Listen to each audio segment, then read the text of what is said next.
Hello, Assalamualaikum.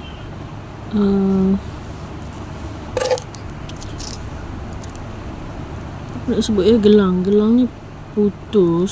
Selalu memang tak tahan lah kan, barang-barang murah ni. Saya akan mengambil pengancing yang atas ni, atas ni. Saya jadikan macam ni. Saya tekan tadi dengan ni.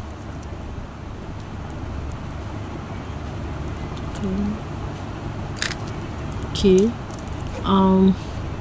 Dan firstnya saya masukkan, kena tarikkan sikit.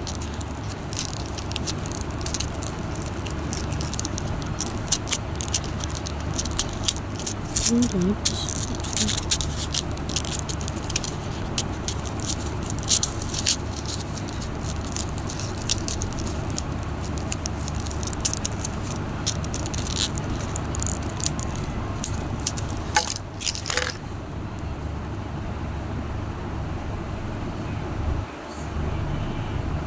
Okay, saya ambil yang ni tadi, yang macam ni.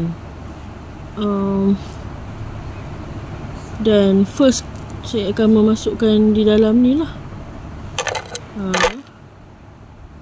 Macam mana ke tadi?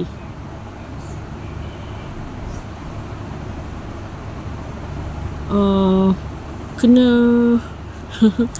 kena kobakkan ni sikit. Yang ni kobakkan sebab ini saya dah terbuat tadi kan.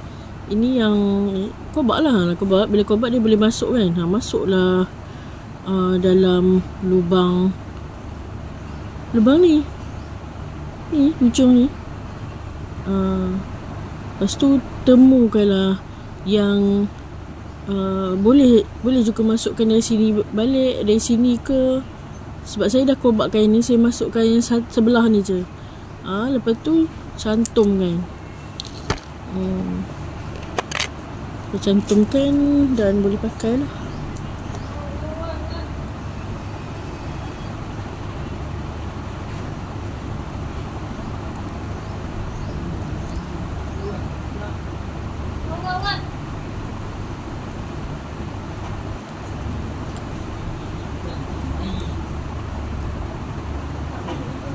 Saya rasa panjang pendek pula.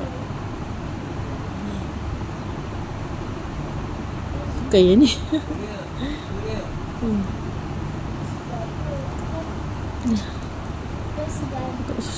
Susah pula. Oh, betul lah pendek. Ni dia masuk ke sini sebab dia putus ni. Astagfirullahaladzim. Okay. And then betul lah pendek. Sorry. Okay. And then masuk dalam lubang. Dia pakai. Sebab memang baru sangat lagi dah putus. Berapa banyak ni gelang. Okay. Sorry kalau ada salah dan silap semasa buat video ni. Okay, bye. Assalamualaikum.